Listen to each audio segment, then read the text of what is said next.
Hi, everyone. Welcome to our first episode of Voice. My name is Stephanie Rodriguez, and I am the program director here at Rutgers-Newark with the Lives in Translation program.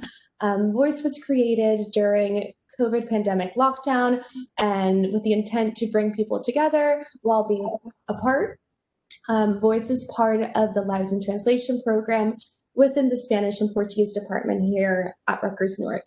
The aim is to host virtual coffee chats with artists, authors, linguists, professors, translators, poets, and to discuss the power of language, the definition of cultural sustainability, the impact of bilingualism, and the construction of our personal immigrant identity. So with us today, as our very first guest, and we're very excited, we have Aaron Lacayo. He is a writer, teacher, scholar, and translator. He is an assistant professor in the Spanish department at Gettysburg College.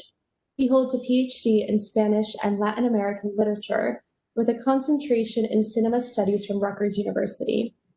His research and teaching interests include contemporary Latin American literature and cinema, literary translation, and the environmental humanities.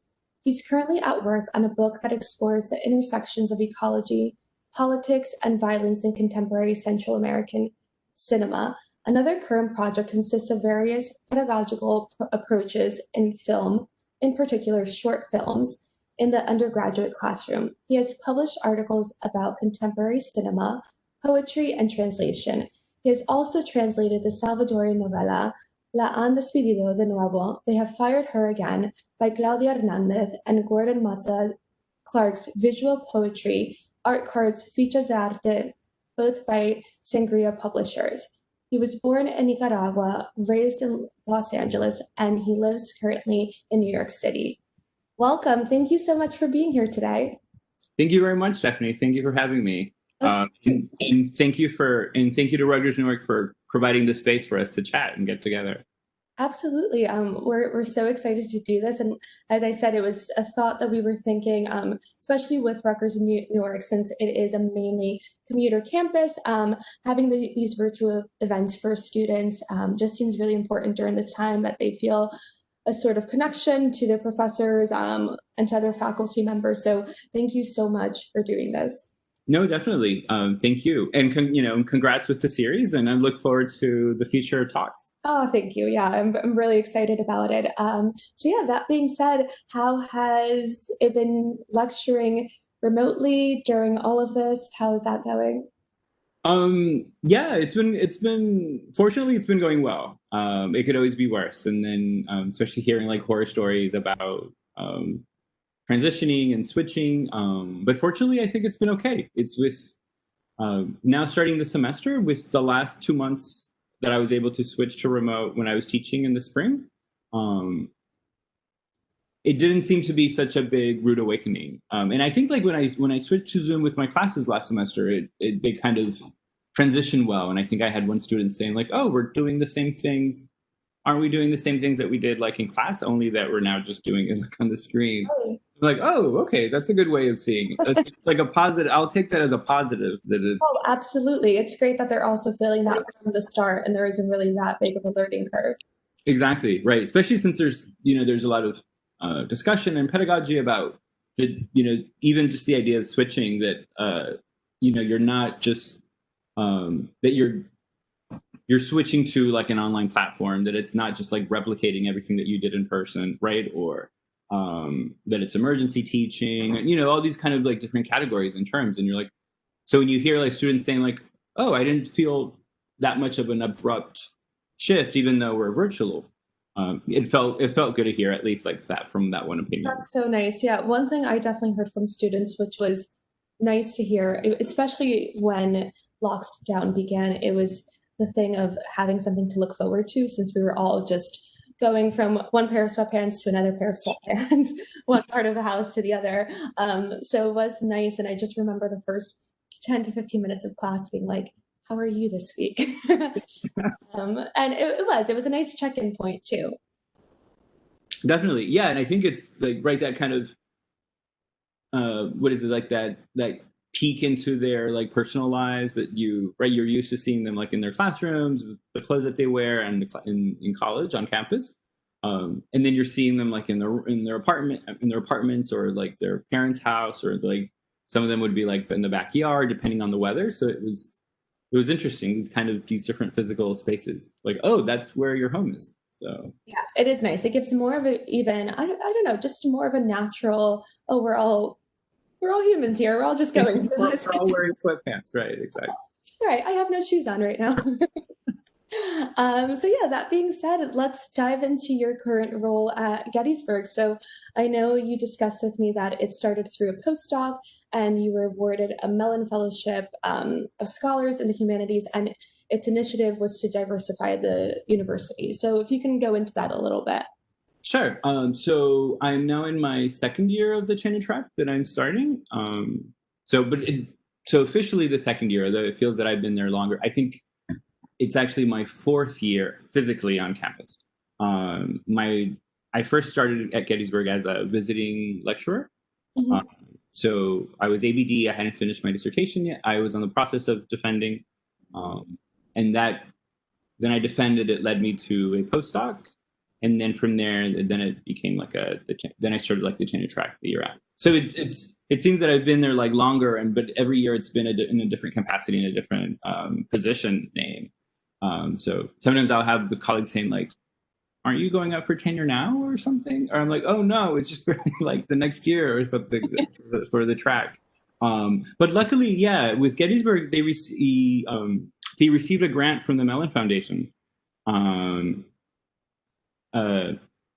A nice amount where, and one of the parts of the grant was I think the overall umbrella was kind of continuing this idea of like doing great work, which is the idea with the motto of Gettysburg College, like doing great work, based on like Abraham Lincoln's talk about great work. Or so this idea of like the unfinished work that we have, and the great work that do great work. That's the motto. So this idea of like the unfinished work and what else we still need to keep working on. One of the aims that they had with the grant was like diversifying the professoriate. And so part of the grant was a couple of Mellon, kind of like a postdoctoral fellowship, tenure track, different departments, persons of color, different backgrounds. And so I think they had 6 fellows, and they were able to fill like 5. So the cohort started with 5.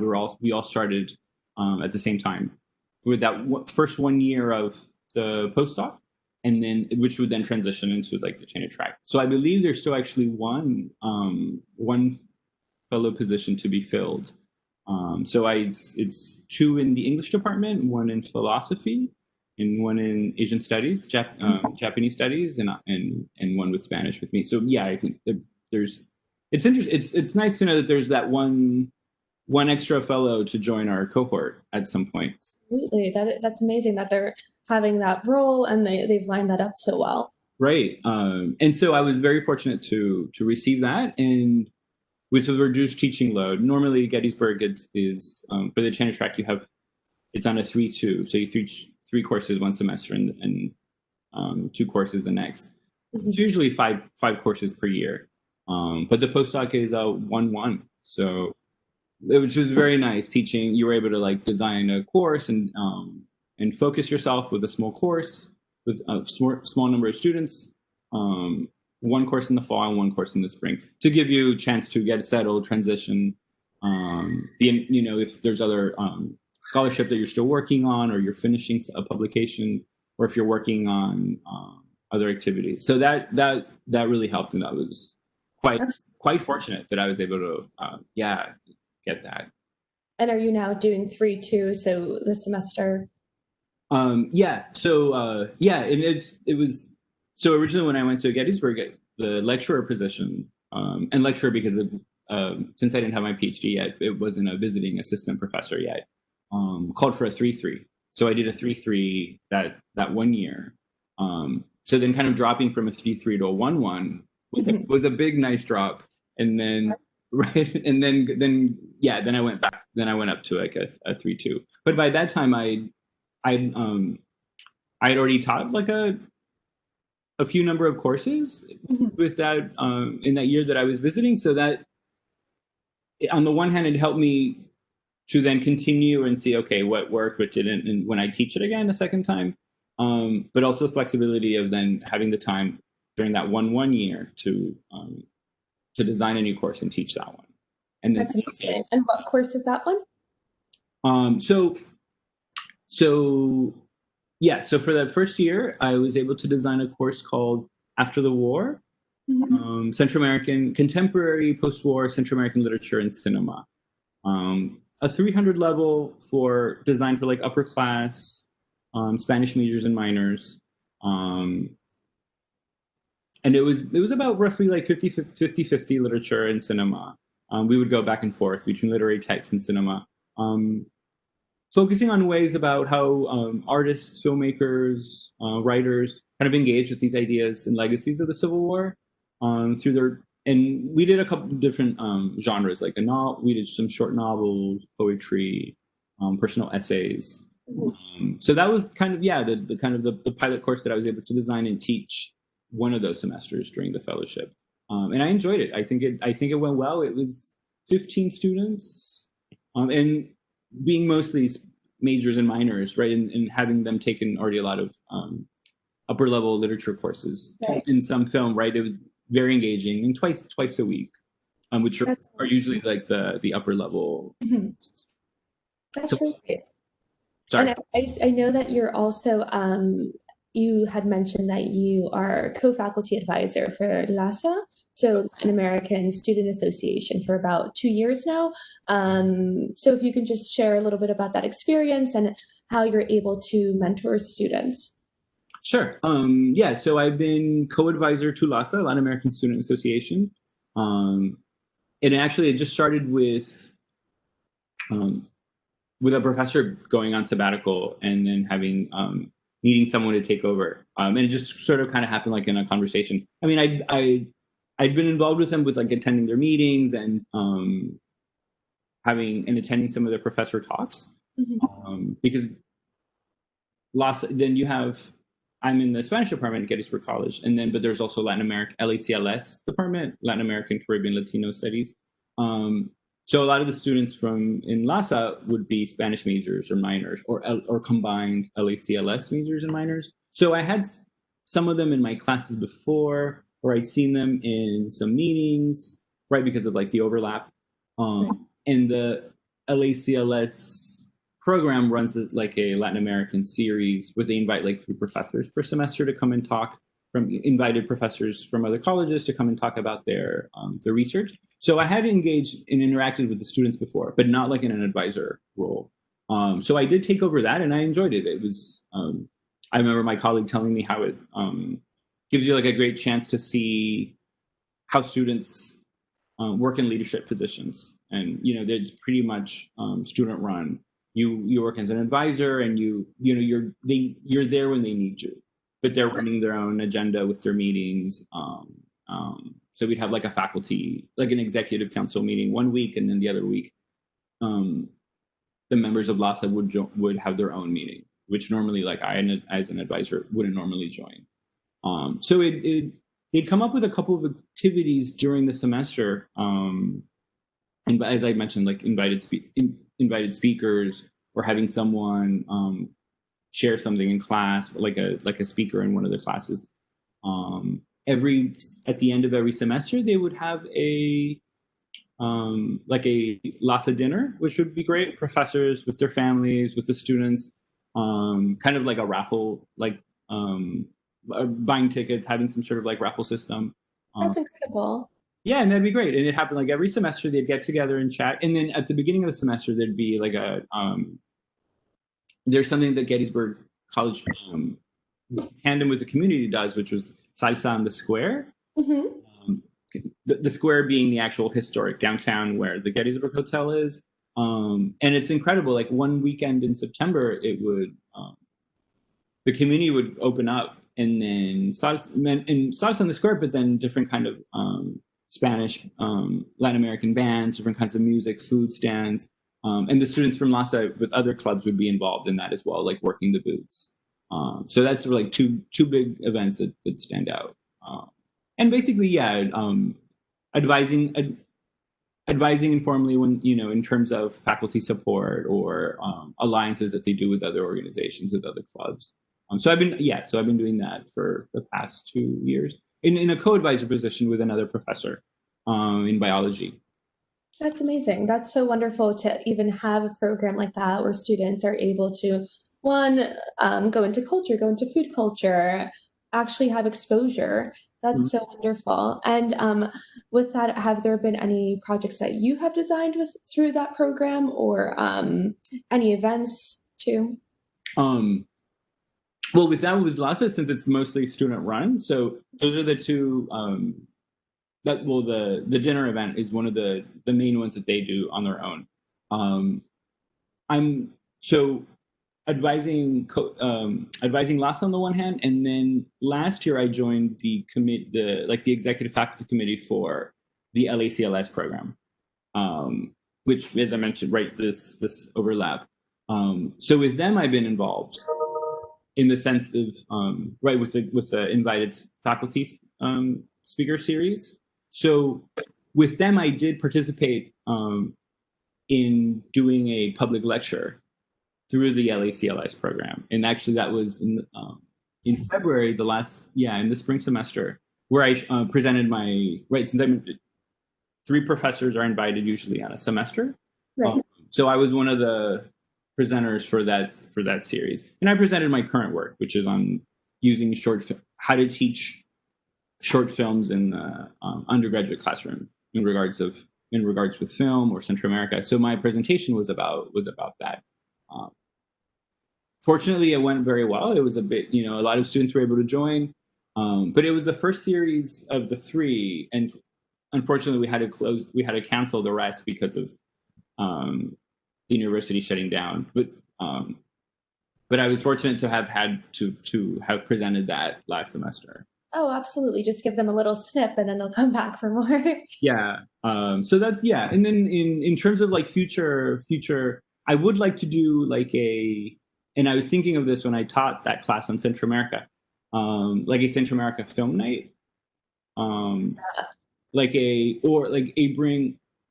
bring like an invited speaker scholar who works in Central American film, or showcase one of the films, and then see if we could bring one of the directors, one of the filmmakers. Oh, wow, that would be That's wonderful. the idea I had from before, but then things changed drastically last year. So, but now with different venues, with virtual platforms, that would be an idea that I would like to have for the future. Oh, absolutely. I think that there's definitely, it's something we're all figuring out, and there is a lot of room to play with the virtual platform. So I think that would be great. And from the beginning days as advisor to present day, have you seen an increase in needed support from the students or in resources that they need? Sorry for the background noise. It's rush hour, and I'm right outside the Holland Tunnel. But yeah, so that being said, have you seen an increase in needed support or resources, and especially during the current political climate?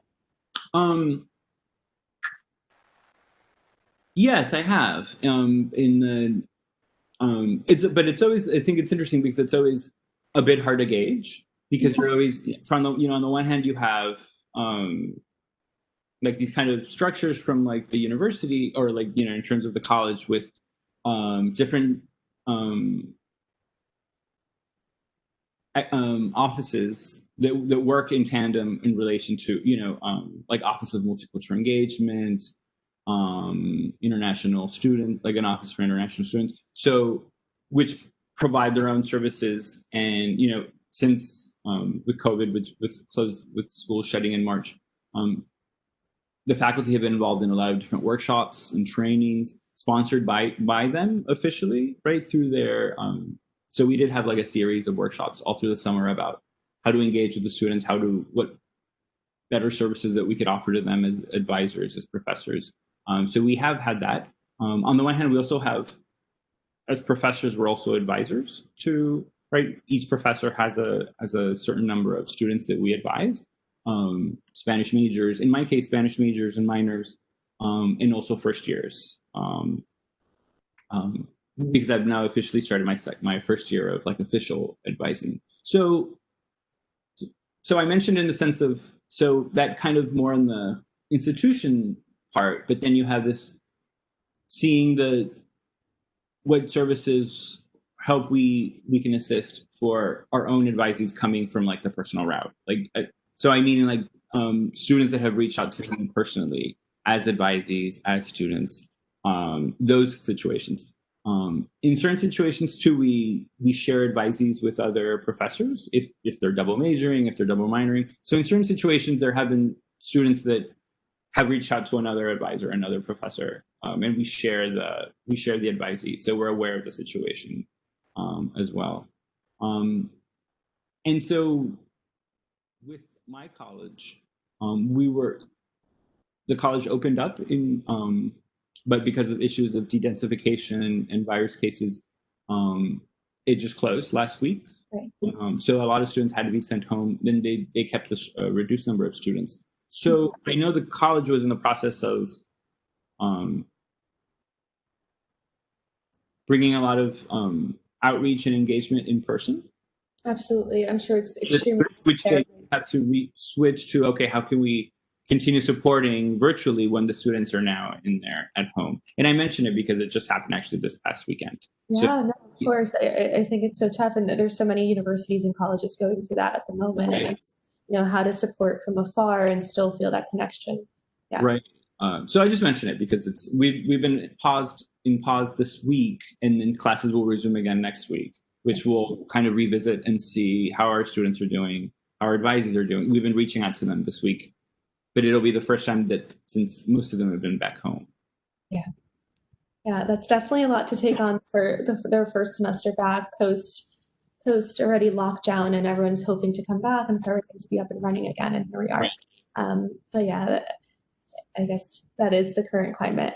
And then I know that you were with Rutgers-Newark for a bit of time too. So I did my undergraduate there, so it is very homey to me. And then along with doing my undergraduate there, actually my mom did her undergraduate there too. So right. It is in the family. And then now I'm there for about a semester now. So yeah, I just wanted to hear about your experience, and especially being in the same department. With Rutgers-Newark. Right. No, it was definitely a great experience. Since my graduate work is in the Rutgers New Brunswick campus. So I was a little aware of Rutgers-Newark, but as a graduate student with professors from the Rutgers-Newark, like from the Spanish and Portuguese, coming to New Brunswick and teaching like a graduate course certain semesters. So they had a great alliance between the Spanish and Portuguese departments at New Brunswick and Newark, having like a teacher scholar program, it was called. So we're ABDs, upper level graduate students, depending on the necessity, depending on a professor going on sabbatical or going on leave, would have one graduate student either from literature and culture or linguistics go and teach for the year. Mm-hmm. I was aware of that. So as a graduate student, I was aware that some of my more advanced colleagues had participated in that. But I think it depended. So I think but depending on like the necessity. So sometimes there'd be linguistics, and then they'd switch to literature. So I was fortunate that I think that was one of my last years. I'm still working on my dissertation. Then I was able to go to Newark, and then with this teacher scholar program, and in that case it was a 2-2. So you would teach two courses in the fall and 2 courses in the spring. It was mostly maybe one language level class. So I think I remember I taught like a language level class, and then one would be an upper level literature culture class. And so I was able to do that for that 1 year, which was great. I really enjoyed the department. It is very homey, very collegial. I received a lot of support from the professors and the colleagues who would welcome and embrace me, sharing materials, sharing ideas. In a special thing, which I thought was great, was that they had this particular course on Latin American literature in English translation. So when I taught one course, which was that, but up until the 19th century, and then Gotcha. another semester from the 19th in English translation, but contemporary literature. I remember, which I think they're still offering this course, actually. yeah, I remember it like being very popular, and which I thought was great because it's for students who are not Spanish speakers, they're not taking Spanish, they do have to fulfill like a requirement in foreign language study in terms of like literature, culture. So having them exposed and engaging with literature from South America, the Caribbean, Central America, even if it's in English translation, which is great. And that I think I really enjoyed because I hadn't taught as a graduate student in New Brunswick, I hadn't taught classes like in English. Right. So the fact that they had this in translation component, I thought was really great. Absolutely. And I do love that it's in English because, as you said, especially having students that can have some exposure to this literature and even bringing cultural one awareness and then two openness even to the literature that you're sharing and the text. And I have seen even with my students recently, there's just this interest and definitely a demand increase within translation. That's wonderful. And of course, highlighting since Rutgers-Newark is the most diverse campus in the US, was that something that you were able to feel just by being on campus? No, definitely. Especially since my when I was a graduate student, I've been living in New York City for many years, and so when I was doing graduate school in New Brunswick, I would commute and go from the Bronx, my apartment in the Bronx, to New Brunswick and commute. So when I was teaching undergrads there, I did get the sense of working with the students who are commuting or they're commuting from other towns, other cities, juggling jobs with their studies. So I did get that sense when I was in New Brunswick. But then when I was in Newark and I had to also do a similar commute from not from New Brunswick but to Newark. I got that sense, but in an interesting way because it's Newark being a feeling. I felt it to be more compact and tighter. I don't know. It was just because I think like the actual campuses of New Brunswick, being like 4 campuses in one and kind of being spread out. Whereas with Newark, the sense that I was commuting myself and taking the train and seeing the students commute as well and talking to them in classes about like how they're juggling with their different jobs and commuting to different places. I did feel that kind of commuting energy, diversity. It's just walking through like the campus and seeing like all this kind of activism with like different clubs. Absolutely. And I think especially with a commuter campus, that's something that, it's always about these events that they're hosting or whatever it is, just while they're making the most of their time on campus. Right. And I think that's something that's very evident. And even when I was an undergrad at Rutgers Newark, it was something too that I was a commuter and I was nervous to not feel that connection. But then there were so many people, whether that had similar backgrounds and it was so relatable, but then there was also it's a global campus, so you're exposed to so many cultures, so many languages, and I don't know. There's a beauty in that, and just being able to just walk on campus right there in Newark and be exposed to this. It's something that I think is incredible, and we've been very fortunate to have. Right, definitely, exactly. And then having Amtrak, having New Jersey Transit right there, the art scene in Newark, the Ironbound. So and it's. And I really enjoyed it in the academic aspect, but also like in the cultural and being close to all that the city has to offer too.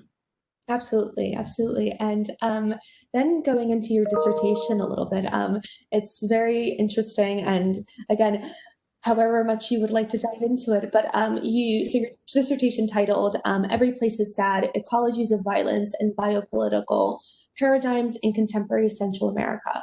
So within it, you discuss three critical paradigms. So if that's something you'd like to share. Sure. Yeah, so I was in so as a graduate student, I was, really interested in ideas of like ecology and environmental humanities, memory and trauma.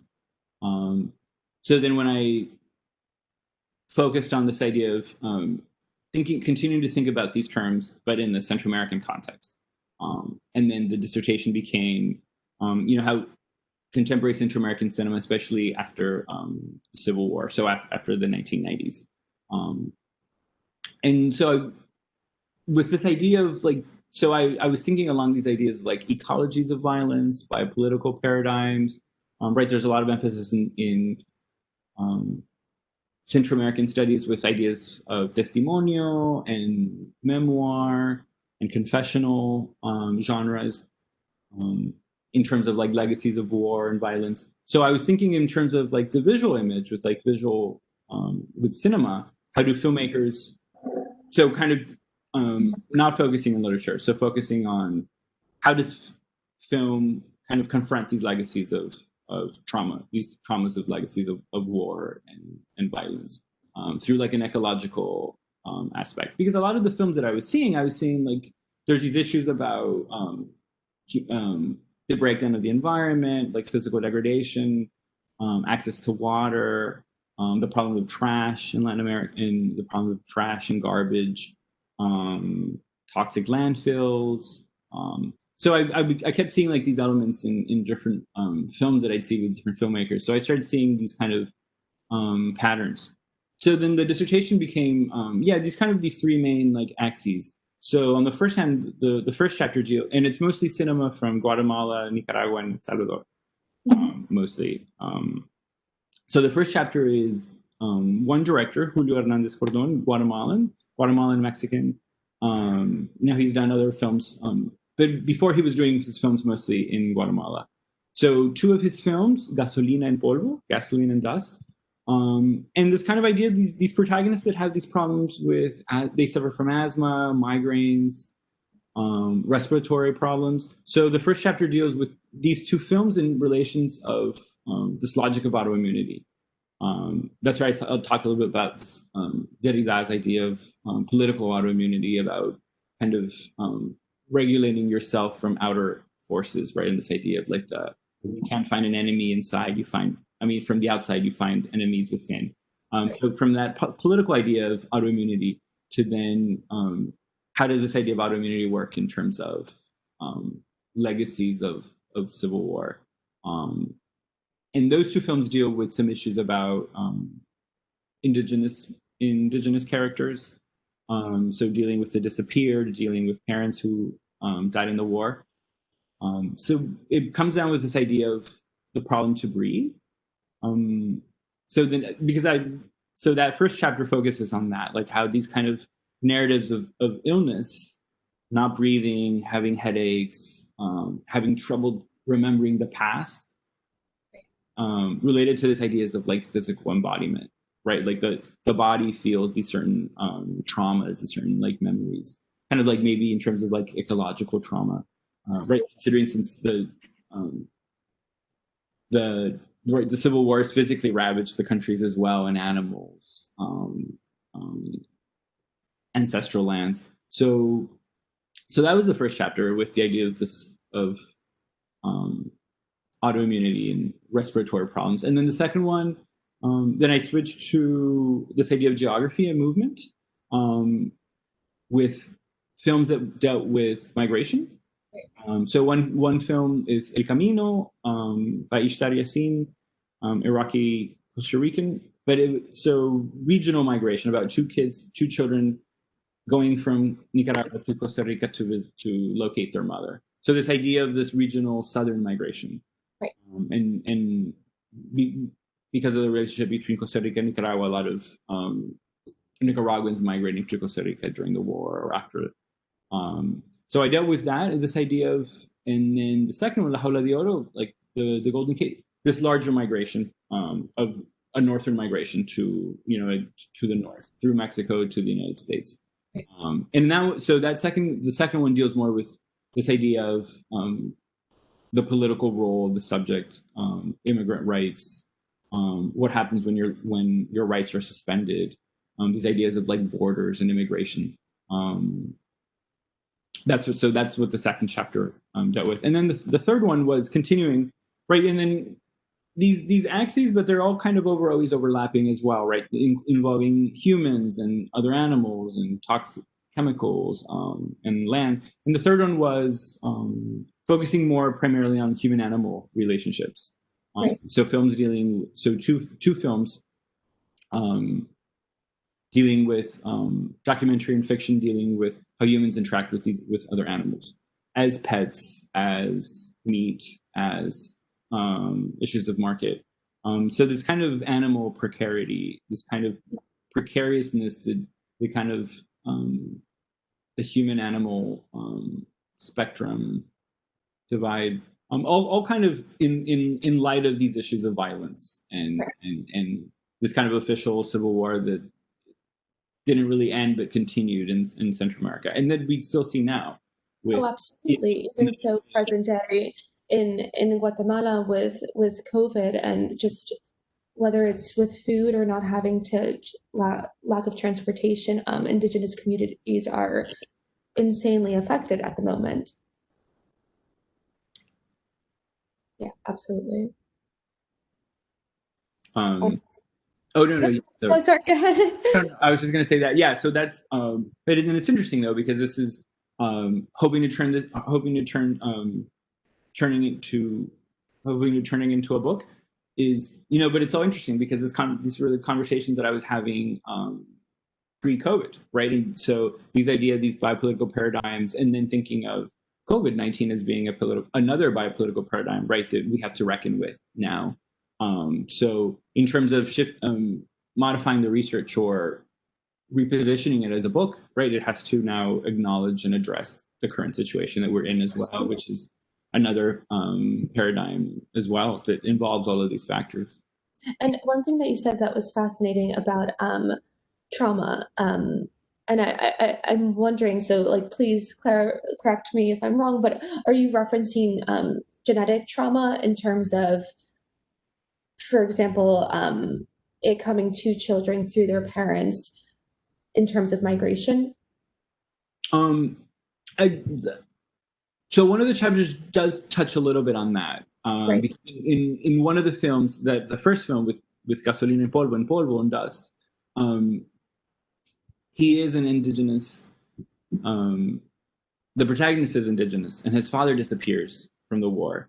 And there's this idea that he has inherited these series of migraines and dizziness and vertigo. And when he starts, and he's trying to find the remains of his father as well. So when he's trying to, so then a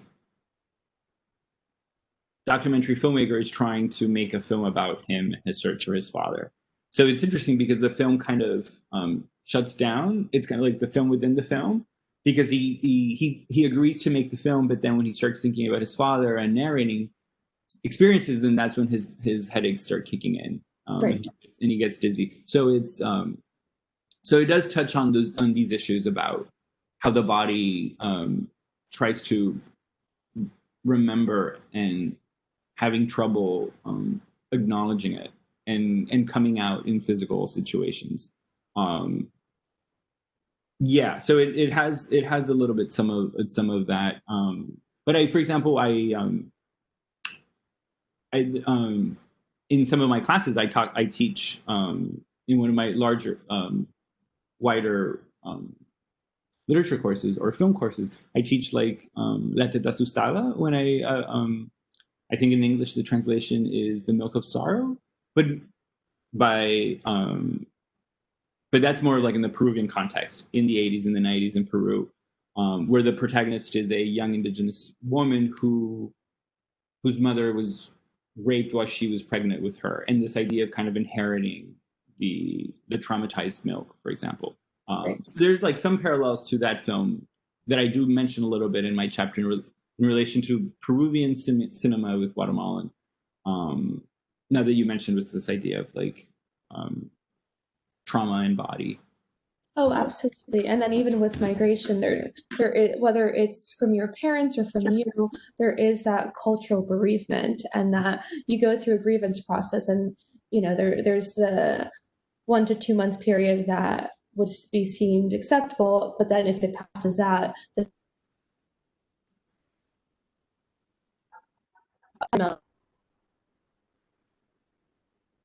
from there. I'm sorry, I think I just lost you for a sec. I I'm think sorry, either yeah. something froze. You were talking about the two. I'm sorry, you were talking about the 2 months, and then yeah, then I missed. So having those 2 months where you're able to grieve, whether your parents are doing it or whether you're doing it during your journey, but then it gets to a point that it becomes, oh, I'm now suffering from anxiety, or I'm suffering from depression, and what does that come from, and then what can it lead to? Right. Yeah, so I think that's really interesting that you touch on that. That's perfect. And then I know that you also, prior to that, you were doing, I believe that's prior to your dissertation, you were doing literary translation. Yeah. Yeah. So, and I'm always interested, for me, what I find very fascinating is why people gravitate towards doing what they do. So I was wondering kind of what led you to literary translation. Well, I think it's like I've always enjoyed languages and writing and kind of going in between different languages and translating, with my family since I was a kid. So and or reading authors in translation, reading like novels and poems of writers who like language that I didn't read, that I couldn't read in the original language. So that kind of love of language and writing, and then kind of felt like this natural affinity to translation since I was very little. This kind of enjoying authors and thinking like, oh, how does Kafka sound like in German or in something? So it kind of comes from that. And then doing undergraduate work in languages and in literature, it kind of complemented itself. And then in graduate school, I was able then to do like graduate work in literary translation in a seminar with a professor that did literary translation, Professor Karen Bishop at Rutgers in New Brunswick, and then being able to work with a publisher and translate 2 books as a graduate student. So that kind of went, I think, roundabout in a way. I think. Yeah, no, absolutely. No, that's great. Because I looked into the publishing house, and their intention is to eradicate literacy from the traditionally marginalized communities. So that being said, Latin, African American, Asian American. So since with this being their intention, do you think that through your work you were also able to contribute to that intention? I hope so. Especially since there are exciting projects that I was happy to be on board with, and they're both very different. Like with the art cards by Mata Clark, and then the novella by Claudia Hernandez. Although yeah, the novella by Claudia Hernandez forms part of like a migrant literature series that they were launching. So that was published and translated in tandem with 2 other books. So yeah, definitely. I think I was excited in being on board with the way they see the publications of these new authors, maybe lesser known, to reach like a wider audience. In the case, for example, with like Claudia Hernandez, that she'd been translated before. She lives in El Salvador, but then but in that case, but it was that first time that her short story was being translated, like published as a novella in that form. It had been published, for example, as a short story in a couple of collections. Mm-hmm. So yeah. So that's the hoping that the little bit that I can contribute with translating this author, with her being Salvadorian, being a Central American author, and bringing that to the larger market in the United States. Absolutely, and that's incredible. And I I do think that so many translators, that is their intention of, you read a book and you're like, okay, I'm reading it in Spanish. I wish all my English speaking friends could also read this. So I think that's very fascinating. And then, going into, you were Spanish speaker first, came here when you were 4 from Nicaragua to Los Angeles. And, having that connection still to Nicaragua, but then trying to integrate and just become part of LA community and English speakers. So how did that go about? It was very interesting. It was I kind of always joke with my friends about it, with this kind of the I was born in Nicaragua, but then in the early 80s, then I migrated with my parents. Some parts of my family had immigrated to the States since like the late 60s and the 70s. I remember my grandmother's sister was in the United States since the late 60s. But my close nuclear family, kind of after the revolution, during the first years of the Civil War. And this was growing up in the 80s. And then I grew up like in a small town called Whittier, like right outside of LA, founded by the Quakers. So my father's family was there in LA, and then my parents divorced when I was quite young, and then my mother's moved to Miami. So I did kind of go back and forth in a way. I spent most of my time in Los Angeles, but then I was with my mother at times too in Miami. So this kind of just going back and forth physically, and then also culturally with languages. It was kind of, I don't like, imposed on me or thrown on me at a very early age. So I just felt like, oh, that's just kind of the way naturally it happens with me. Oh, absolutely. Of course. But then I feel like other friends, or like, oh, like that's a different situation, or they don't have to go somewhere every summer to like another place. If I don't know, it was like I remember my father like putting me on a plane in the airport in LA, and then I'd fly by myself to Miami, and then my mom would pick me up, and then I'd spend like the summer there, and then I'd be going back and forth. So this sort of like, and I think that's sort of like where the love of travel came. And then I remember talking to adults when I was, and I'd meet back in those days when you could meet like the pilot, and the flight attendant would like escort you and all of this, and that's sort of like it sounds a little crazy now to think about it. I like now, being 8, 9 years old and being put on a plane from the West Coast to the East Coast, but it just sort of like, it just, I guess, felt natural, and I was like, and I enjoyed it. But an interesting thing that, for example, like my grandmother, I was raised, I lived with her for most of my life, my paternal grandmother. So a big mother figure. She kind of recreated, I think, like Nicaragua for me in Los Angeles. Like, so when I think of Nicaragua, I think of my grandmother's home in LA. Oh, that's beautiful.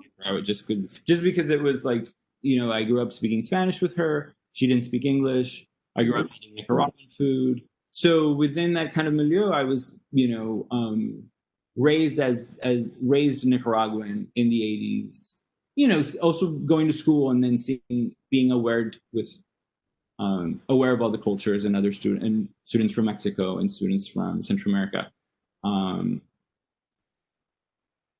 So it was, so that was the when I think of, obviously related to immigrant identity, and like for me, like Nicaragua is this, I kind of have like this kind of displaced idea, right? It's the physical idea of Nicaragua is always displaced, because I feel it differently when I go and visit for research or visit for family. But the Nicaragua that I grew up with is physically displaced. Absolutely. And I feel that that's so many children and so many adults. And I think it's something, even when you were saying about being on a plane at 9, my sister and I did the same thing. And you go with the flight attendant. You don't question anything. And then looking back, you're like, How did I do that? So I think it's interesting, but I don't think you start to question until you start having friends of whether other backgrounds or other cultures, and you're like, oh, well, they're going to summer camp. I'm getting on a flight with my sister. Yeah. So I think that's really fascinating. But then there is this gravitational pull to travel. Mhm. Yeah, absolutely. Yeah, no, definitely. And I think that's what instilled my love of like languages and travel very early, just because of this kind of mobility. And so it felt like normal, like, oh, okay, that's sort of how my life is. So Absolutely. And was it so being Spanish speaker, you learned English here in the US? And how did that go? Was it, especially being four, it is younger, so um, the acquisition, I'm sure, was never easy, but I'm sure it was a bit within realm. So yeah, how did that go for you? yeah, yeah, it was always interesting because it's when I try to think of like how early I started speaking English, it does go back pretty far back. I mean, to think like, oh, there was a point, yeah, when I was like 4 years old and I only spoke Spanish and I didn't understand what like my cousins were saying in English or something, or I've had like my family tell me that my cousins would talk to me when I was like 4 or 5 and I would understand what they were saying. So like, oh, okay. Um, so I interesting because then like in at home I pretty much spoke all Spanish. Then as I got older, I did speak English and Spanish with like my uncles and my aunts. But with my father, almost completely in Spanish. Yeah, all in Spanish, and then with my grandmother who didn't speak any English, that was always in Spanish. And then in school, it's I was in ESL, I was in bilingual programs, and it just sort of kind of becomes a little blurred. That I think like at third grade, I think then I'm somehow just in all English classes, Right. and then it just kind of just like switches, and then like all your studies are now in English. But then I was able to, I think, like navigate that, and then we're like, okay, so English is the language that I use in school and studies with friends and with teachers, and then Spanish is like at recess with other colleagues and peers, and then going back, and then Spanish like at home. Right. You kind of get like oh, okay, this is the language that I speak here, and this is the language that I speak there. Just kind of like switching it. Right, right, absolutely. I feel that it's so for example, if I'm speaking to you in English, I feel like I'm always going to speak with you in English. Yeah. And then if we were to switch the next time into Spanish, I would be very confused. And I think I'm the same way with my grandmother too. It would be only in Spanish. And she'll joke and say, no, speak English. Or like, so I speak gallego to her, and she would always say, no, speak castellano. And I was like, I can't because it's you. So I definitely understand that. That makes complete sense. And that being said, then how do you with your nuclear unit or your nuclear family, how do you currently maintain that culture and like that cultural that cultural connection? Um. Yeah. So. So fortunately, my grandmother's still alive. I mean, she's like 90 now, and she's still hanging in there. So it's funny because I have had, for example, like my partner, who's Augustine, who's Mexican, right? But he migrated to the United States when he was for graduate school, like when he was in his 20s. So he'll hear me talking to my grandmother um, on the phone, and then he just mentions how I just naturally switched like a Nicaraguan Spanish, and then I'm like, oh, what is that like? And then it's interesting when it's coming from right like an outside perspective, Right. that I won't. I feel as if like the Spanish that I speak has kind of morphed and changed to through the years has in with the different in the different places that I've lived and like with different friends. So I feel like my Spanish has been like very mobile, and the Spanish that I use to when I teach Spanish to students, or the Spanish that I use like academically. But then it's interesting when he'll mention that yeah, then I'll speak to my grandmother, and it just needs to be a phone call or someone or to another Nicaraguan in Nicaragua, and then it'll switch, and then Right. maybe it's like then something like how I used to speak when I was younger. I don't, and I didn't really think about it before and catch it, but then he'd mentioned, I'm like, oh, okay, so it's an interesting thing that you just need like to be in the presence of like someone else from Central America to then kind of like switch that. Oh, Which absolutely. I don't think I have that when I'm like speaking to him. It maybe the Spanish changes, and it's I don't have that kind of Nicaraguan. Right, right, absolutely. It's like aware, like yeah, and then yeah, and then how it's interesting how it like switches. That's very interesting. And then, yeah, just the final question for you. So, what would I know we've gone into your identity as an immigrant, how you have this connection to Nicaragua, whether it be emotionally or physical, and where that physical is. But then, so yeah, we have gone over that. But my question now is just I know it's a topic that I've discussed very much because I do think there is this um, energy with an immigrant. So, but everyone has their clear definition of what they would consider their personal immigrant energy. So, what would you define as your personal definition for immigrant energy? Um, yeah, that's a good question. Thank you. And deceptively simple too, because it's right. It's actually something you could spend a lot of time like thinking about it. Um, I think like when you and I like that you mentioned this emphasis on energy, right? Because it's this kind of like force, this drive, Yeah. right? You talk about like especially being in like in New York City with this kind of energy that immigrants have always brought to a city like New York City, right? Especially now with like COVID, with people talking about like people leaving the city or coming or starting this or starting a new life now in the cities, right? So there's always this idea of like this kind of energy and force and people. Um, and then when I think about like my own life in right, like, it's been spent a lot in like moving back and forth Right. physically, right, with like divorce and family and travel and migration, and then the movement of like going between languages too. So I was talking a lot about that with like my partner and like bouncing off ideas, and I owe the credit to him in this kind of phrase because I was talking about certain things, and then he was like, "Oh, you mean like this?"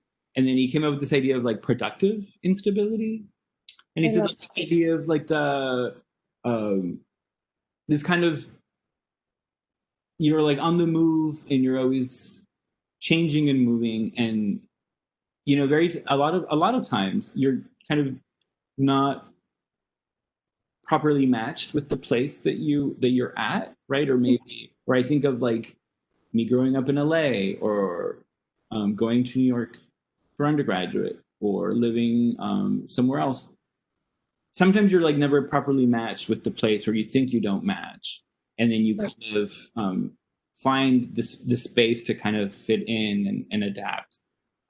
Like this kind of obviously this idea of like in between languages, in between cultures, and kind of making that place like part of yourself. Or I think now with, still living in New York, but commuting to Gettysburg, right? A small town, historic, in South Central Pennsylvania, where it's how do I go and teach there and be a professor there, and kind of um, make that kind of your small place too, um, while you're there as well. So yeah, so maybe this idea of like this kind of this energy that's always like productive and reorganizing and moving, and it's unstable because it's always mobile, right? It could be like this kind of shifting mobility all the time, this kind of energy that's always being moved around. And I think it's in terms of like right countries always needing immigrants and immigrants changing history all the time, and like the proactive like forces of it, through language, culture, food, right? It's like it's so essential. Like migration is Right. so essential and necessary, right? And it's a Just a natural way of life, almost. right, yeah, exactly. And then like to think of it like to not think of it in those terms, right? Like I mean, I guess when I think about it, like in my life, it's sort of where I've kind of think I've kind of gone or where I'm going. It's always this kind of movement with these languages. Mhm. I think it's like a good way to see it. This kind of energy that keeps you moving, and then seeing how you can make use of it, like good use of it. Yeah, no, that's so fascinating. I love the term productive instability. I think that's so fascinating and so accurate. I think many people that would resonate within them to recognize that. So yeah, I think that's incredible. And thank you for sharing your story, your works with me. Everything you have to offer, your own immigrant energy with me. Thank you. And I hope that we can do this again soon. That would be wonderful. But thank you again. And yeah, that's it for today. Yeah, thank you very much. It was a pleasure. It was, and thanks again for giving us the space and for having me to share a little bit. And, once again, congratulations and Same to you.